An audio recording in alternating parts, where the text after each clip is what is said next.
त्यांच्याबद्दल काय बोलू. एवढंच म्हणेल, हजारो हृदये गहिवरली तर मन माझेही गहिवरते, असे हजारो संगी आहे जडलेले माझे नाते. आजकालचे कलाकार, सुप्रसिद्ध अभिनेते सामाजिक भाष्य करायला कचरतात किंवा बोलायलाही पुढे येत नाही, आपलं मत सुद्धा मांडत नाही, कारण एक दहशत आहे. परंतु या दहशतीला न जुमानता शाहू फुले आंबेडकर यांच्या विचारांचा वारसा जणू काही त्यांच्या रक्तात भिनलेला आहे आणि तुकोबांच्या संघर्षाचं सोनं स्वतःसोबत घेऊन आज समाजासमोर हा एक ताकदीचा कलाकार फक्त अभिनेता नव्हे तर एक सर्वश्रेष्ठ माणूस आणि कलाकार कसा असावा याचं मूर्तिमंत उदाहरण म्हणजे सन्माननीय अभिनेते किरण माने सर आहेत. जोरदार टाळ्या आधीच त्यांच्यासाठी बोलले. तुमच्याशी बोलण्यास मी उत्सुक आहे. सर अगदी स्वागत सर. सगळ्यात पहिल्यांदा मी आपल्या सन्माननीय अध्यक्षांचं कौतुक करतो की दुसऱ्याच्या पैशाला 39 देश फिरायचे, तेही बायोलॉजिकल जन्म झालेला असतो. फार महत्वाचं आहे.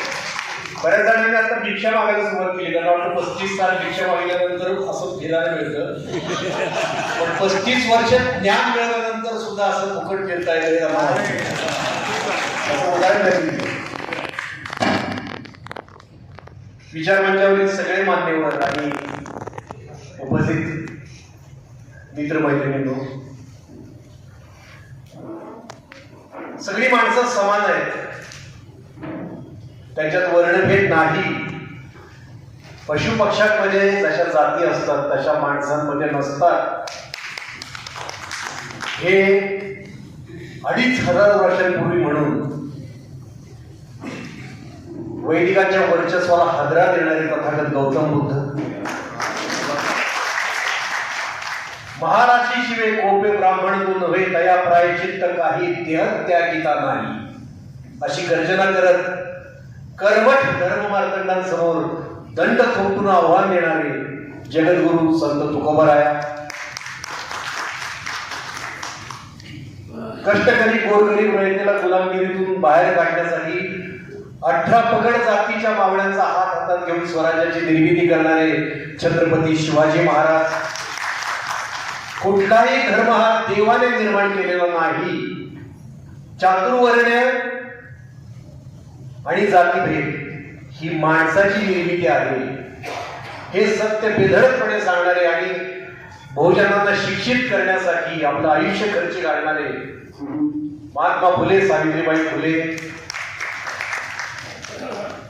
सरकारी कर्मचाऱ्यांना अस्पृश्यता सोडता येत नसेल तर त्यांनी राजीनामा द्यावा, किमान सरकारी कार्यालय तरी अशा अमानुष प्रथेपासून मुक्त होतील असं ठणकावून सांगत जातीभेद निर्मूलनासाठी आक्रमक पावलं उचलणारे आरक्षणाचे जनक राजर्षी शाहू महाराज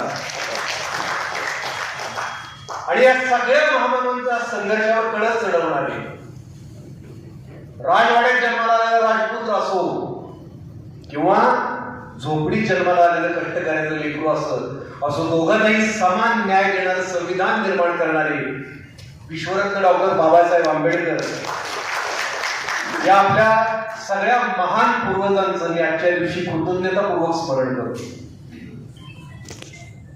पूर्वज म्हणालो मी, पण आज मला माझ्या आजोबांचं एक वाक्य आठवतंय. माझे आजोबा भूमिहीन शेतमजूर होते, कुठेतरी वारकरी होते, त्यावेळी कुठेतरी वारीत गाडगे बाबांचं कीर्तन ऐकलं. ते म्हणजे मुलांना शिकवा. मुंबईत आजोबा आले, मिलमध्ये हमाली केली आणि पोरं शिकवली, म्हणून आम्ही इथपर्यंत पोहोचू शकलो. वारकरी होते, अशिक्षित होते, पण तुकाराम गाथात तोंडपाठ होती त्यांची. एक दिवस मी लहान असताना त्यांना कुतूहलाने विचारलं, म्हणलं नाना तुम्ही वारीतून चालत चालत पंढरपूरला जाता, पंढरपूरला पोहोचल्यावर फक्त कळसाचं दर्शन घेऊन परत येता, देवळात जातच नाही तुम्ही विठ्ठलाचं दर्शन घ्यायला, मग विठ्ठल तुम्हाला प्रसन्न कसा होणार? त्यावेळी माझ्या आजोबांनी मला सांगितलं होतं, ते मला आठवतंय. ते म्हणले, अरे बाबा आपला इठुराया देवळात नसतो, गोरगरीब कष्टकऱ्याच्या काळजात असतो.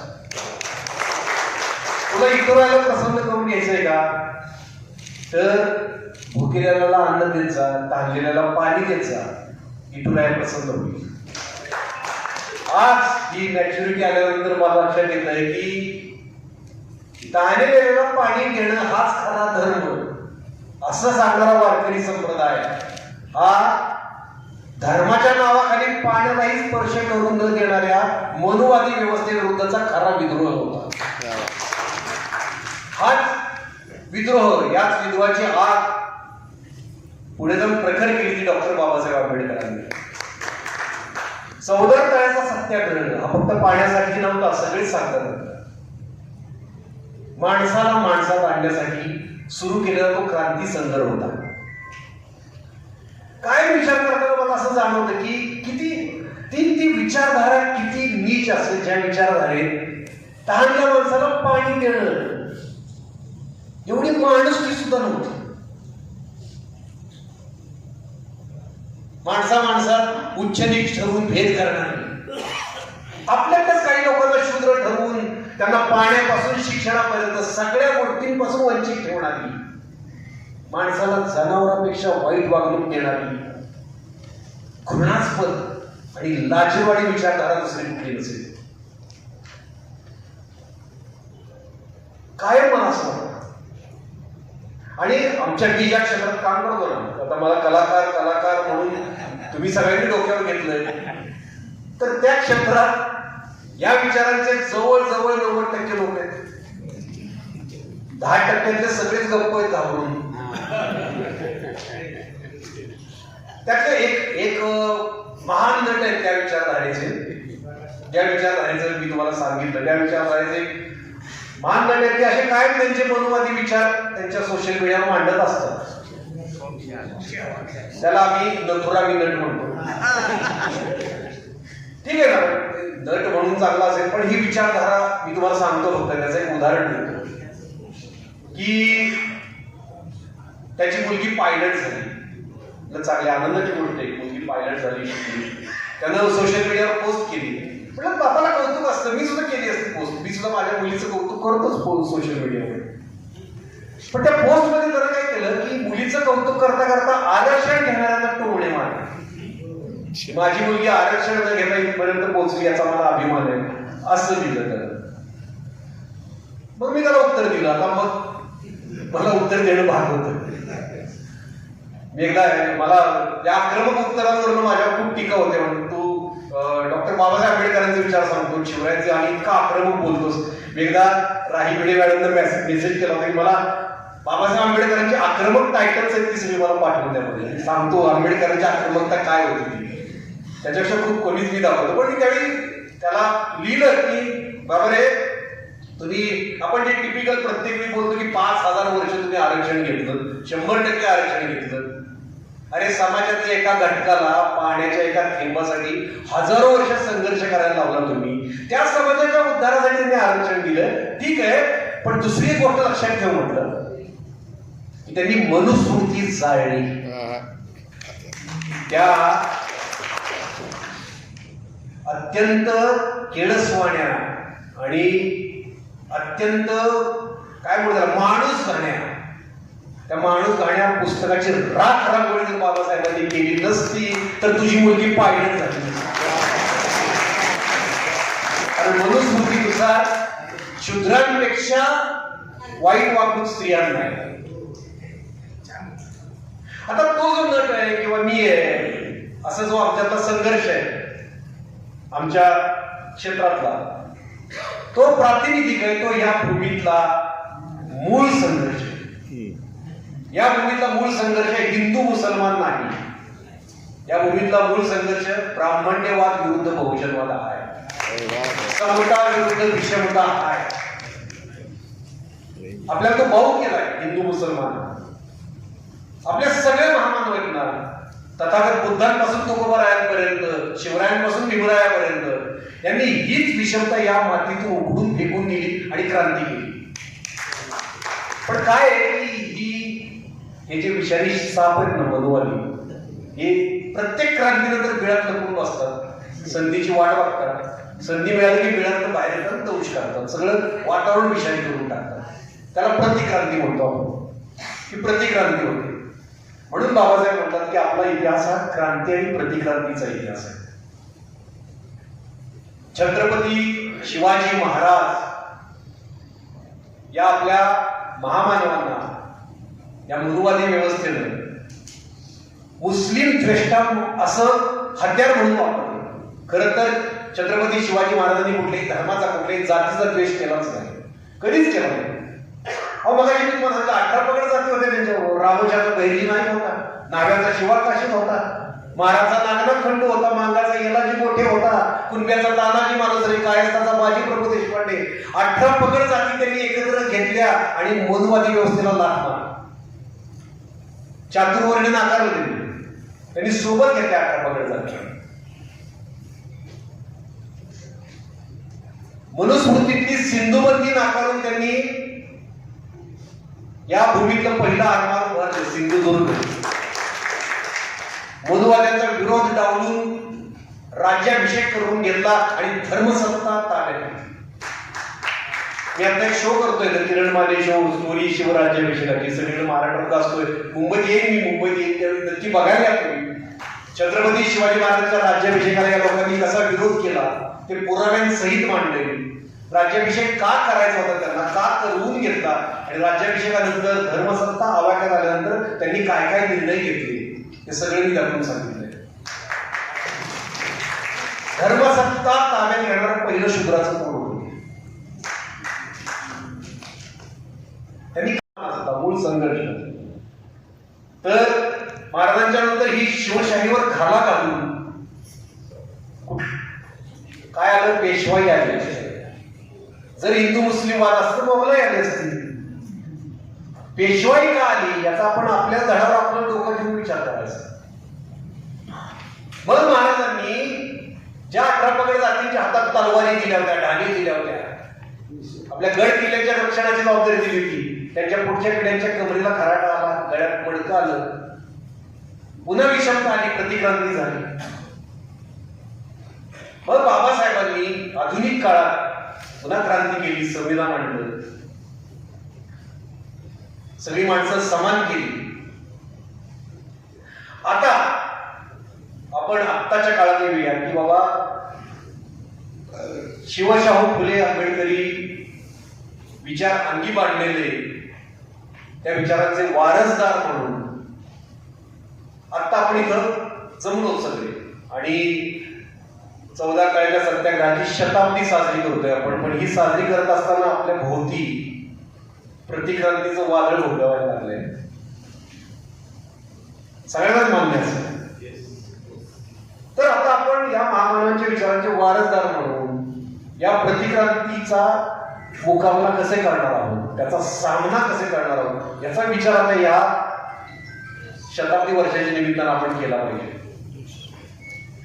आपण याचा प्रतिकार कसा करणार आहोत, काय करणार आहोत आपण. आसपास खूप घटना घडत आहेत. आता चव्हाण साहेबांनी पण सांगितल्या. मी 2-3 घटना सांगतो. अगदी आत्ता घडल्या. 3 वर्षांपूर्वी राजस्थानातल्या सुराणा नावाच्या गावात, एका खेडेगावात शाळेत एक पोरग होतं, इंद्रकुमार मेघवाल, दलित पोरग होतं. त्याला तहान लागली म्हणून त्यानं उच्चवर्णीयांसाठी ठेवलेल्या माठातलं पाणी प्यायलं आणि ते एका उच्चवर्णीय शिक्षकाने बघितलं. शशी सिंग नावाचा तो शिक्षक होता. त्याला राग आला, त्यानं जातीवाचक शिवीगाळ करत त्या पोराला इतकी बेदम मारहाण केली की ते पोरग मृत्युमुखी पडलं. 3 वर्षांपूर्वी घटना. पण आत्ता अगदी मागच्या ऑगस्ट मध्ये अगदी अशी घटना घडली बाटनेर गावामध्ये. 8 वर्षाचं दलित पोरग होतं. त्याला उच्चवर्णीयांच्या माठाला स्पर्श केला. त्या पोराला झाडाला उलट टांगून मारलं, बेदम मारलं आणि त्याच्या अख्ख्या कुटुंबाला मारहाण केली. आत्ता ऑगस्ट मध्ये आपल्या अवतीभोवती काय घडतंय बघा. पण ह्या झाल्या, तुम्ही म्हणाल हे राजस्थान, बिहार, काय पट्ट्यात घडतं, आपल्याकडे नाही घडत. मग सरांनी इथलं पण उदाहरण दिलं. मी आणखी एक देतो. परभणी जवळ सोनपेठ नावाचं गाव आहे. तिथे एक तरुण पोरगा अभ्यास करत होता मैदानात. तिथं उच्चवर्णीय पोरं आली. ती म्हणली, अरे तुझी लायकी हलकी वाजवायची, तुझी लायकी फडं बांधायची, तू शिकून काय करणार आहेस म्हणून त्याला बेदम मारहाण केली. आता मला सांगा की आपण अशा घटना घडतायत, मनुवाद्यांचं धाडस दिवसेंदिवस वाढत चाललंय, विषमता वाढत चालली आहे. मराठा विरुद्ध ओबीसी विरुद्ध दलित अशा भिंती उघड पाडल्या जात आहेत. माणसांना बळ दिलं जात आहे त्या भिंती पाडण्यासाठी. यावेळी आपण, तुम्ही सगळे पत्रकार म्हणून, आम्ही कलाकार म्हणून, तुम्ही ज्या कुठल्या व्यवसायात असाल, एक सजग नागरिक म्हणून आपण या विरोधात काय करतोय, कसा आवाज उठवतोय? आपण बाबासाहेबांचं नाव घेतो, आपण कसा संघर्ष करतो याच्या विरोधात? परिस्थिती सगळी हाताबाहेर चाललेली आहे. काय ना, मनुस्मृतीत एक नियम आहे की शूद्रानं उच्चवर्णीयांच्या डोळ्याला डोळा मिळवायचा नाही, त्यानं त्याच्या पायाच्या नखाकडे बघून बोलायचं, असा नियम आहे.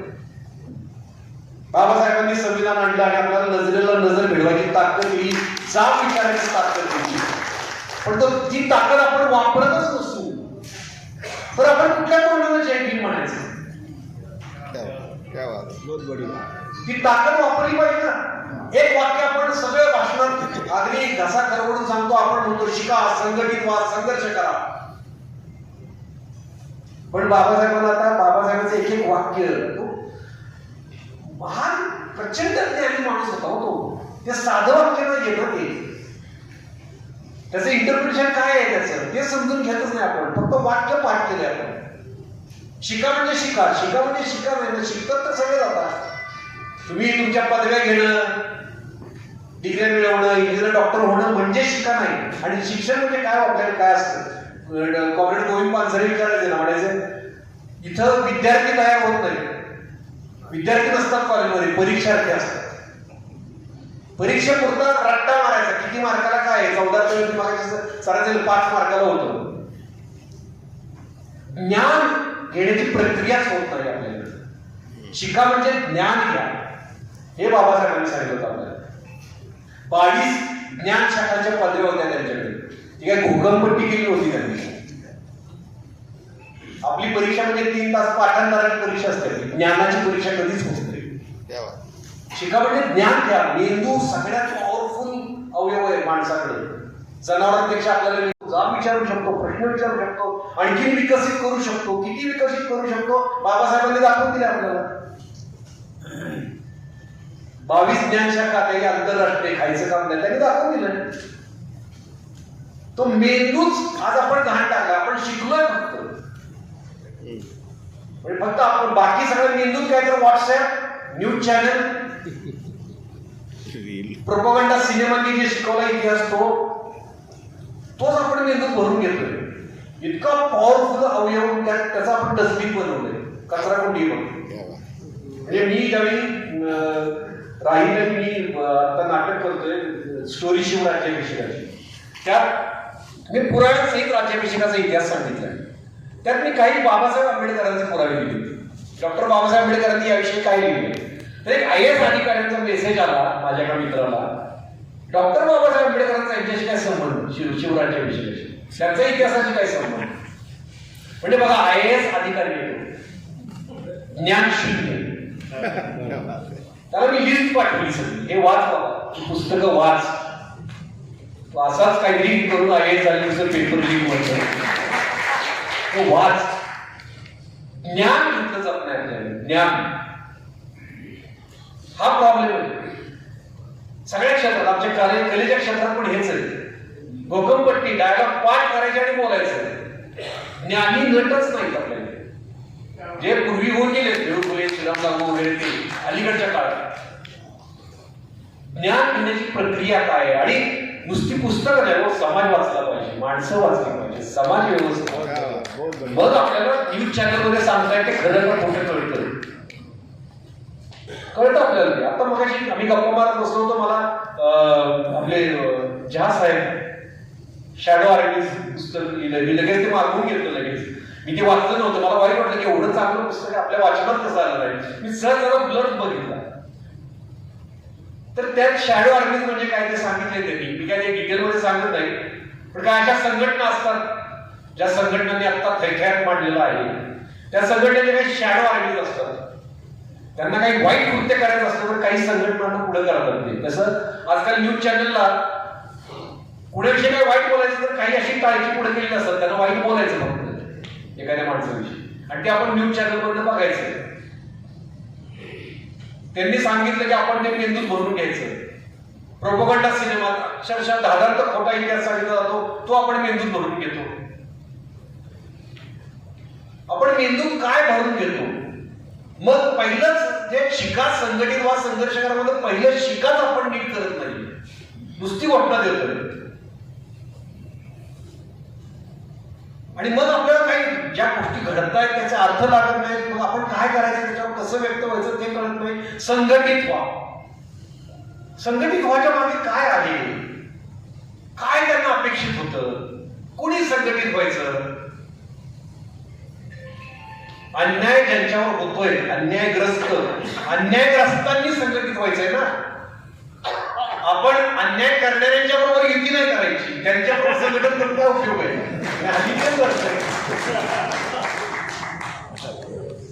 उरळी मेंढी गेली लांडग्याच्या मागं, मेंढी लांडग्या बरोबर युती करते, मग कसं काय? तसं संघटन काय उपयोगाचं नाही. नाही बाबासाहेबांनी सांगितलं संघटित व्हा, आम्ही होतो संघटित. अरे तो लांडगा खाणार तुला नंतर, तो आत्ता तात्पुरता जवळ करतोय तुला त्याचं संख्याबळ वाढवण्यासाठी, नंतर तो खाणार आहे तुला. हेच मेंढीला कळत नाही. आपण डिस्कवरी चॅनल बघत असाल तर तुम्हाला कळेल की मशीनचा एखादा कळप असतो तो वाघाला पडून लावतो. संघटन, शोषित पिढी त्यांनी संघटन केलं पाहिजे. गुलाम आणि मालक यांचं संघटन कधी शक्य नाही. आपण ते करू. म्हणजे संघटित व्हा म्हणजे काय हे समजून घेतलं पाहिजे. संघर्ष करा. संघर्ष केल्याशिवाय काहीच मिळत नाही. जब तक जीवन है तब तक संघर्ष आहे. आयुष्यात, आपल्या रोजच्या आयुष्यात संघर्ष आहे. रोजच्या आयुष्यात संघर्ष आहे. आम्ही अभिनेता बनण्यासाठी काम मिळवण्यासाठी संघर्ष करतोय, तुम्ही सगळे आपापल्या आयुष्यात संघर्ष करताय. आता सामाजिक बदल जर परिवर्तन घडवून आणायचं असेल तर केवढा मोठा संघर्ष असतो. संघर्ष केल्याशिवाय मिळतच नाही ना. ते कॉम्रेड गोविंद पानसरेंनी मस्त सांगितलं होतं एकदा की ते म्हणाले की असं म्हणजे विनवणे करून काही मिळत नाही हो, की नका नाशी विषमता काय काय, आपण शेवटी सगळी माणसंच आहोत हो, सगळे समानच आहोत, नका असं वागू, असं म्हणून कुणी ऐकत नाही. संघर्षच करावा. संघर्ष केल्याशिवाय काही मिळत नाही. त्या संघर्षाला आपण तयार राहिलं पाहिजे. मग ती गोष्ट जी आहे ना, शिका, संघटित व्हा, संघर्ष करा, ती आपण कृतीत आणली पाहिजे. आणि आता संघर्ष करण्याची खरंच गरज आहे. आज काळ तो आहे. ठीक आहे, आपल्या हातून ज्या काही चुका झाल्या त्या आपण मागे टाकूया, पण आता पुढे तर केलं पाहिजे. पुढच्या पिढीसाठी आपल्याला काहीतरी केलं पाहिजे, संघर्ष केला पाहिजे. हा संघर्ष, शत्रू बलाढ्य आहे, बलवान आहे, क्रूर आहे, हिंस्त्र आहे, लढाई खूप मोठी आहे, लढूया आपण. बाबासाहेबांनी काय केलं? पण त्यावेळी सगळा अशिक्षित समाज होता. त्या समाजाला त्यांना फक्त आपल्याला ज्ञानी करायचं आणि संघर्षासाठी तयार करायचं संघटन म्हणून.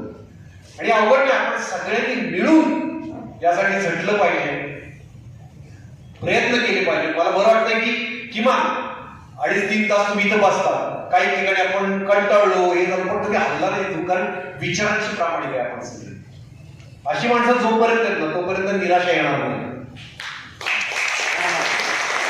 तर आपण संघर्ष करूया. आपल्या महामानवांना जो अपेक्षित समाज होता तो समाज आपल्याला घडवायचा आहे आपल्या पुढच्या पिढ्यांसाठी. त्यासाठी प्रयत्न करूया. आपण लढतोय, त्यातले काही जण बळी जातील, त्यातले मी तू असेल नसेल मला माहित नाही, आपण सगळे एकत्र राहू, बघूया, करत राहायचं, शेवटच्या श्वासापर्यंत लढत राहायचं. कारण आपल्याला एक निरोगी, निकोप, सुदृढ समाज निर्माण करायचा आहे. आपल्या समाजातला प्रत्येक घटक आनंदी राहिला पाहिजे, असं काहीतरी आपल्याला निर्माण करायचंय. हे जग सुंदर करायचं आपल्याला. जे बाबासाहेबांनी केलं होतं ते आपल्याला पुढे द्यायचंय. आता ते पुन्हा सगळं कलुषित झालंय, विषारी झालंय, ते सगळं बाजूला करून आपल्याला पुन्हा एकदा एक खूप सुंदर समाज निर्माण करायचा आहे, त्यांच्या स्वप्नातला समाज निर्माण करायचा आहे. आणि मला वाटतं की आजचा हा कार्यक्रम आहे शताब्दी वर्ष म्हणजे ही सुरुवात आहे. हे वर्षभर आणि वर्षभर पुढे कायम सुरू राहील. तर हे त्या दिशेने टाकलेलं पाऊल आहे असं मी समजतो आता. आणि हा आशावाद घेऊन मी तुमची रजा घेतो. जय शिवराय, जय भीम.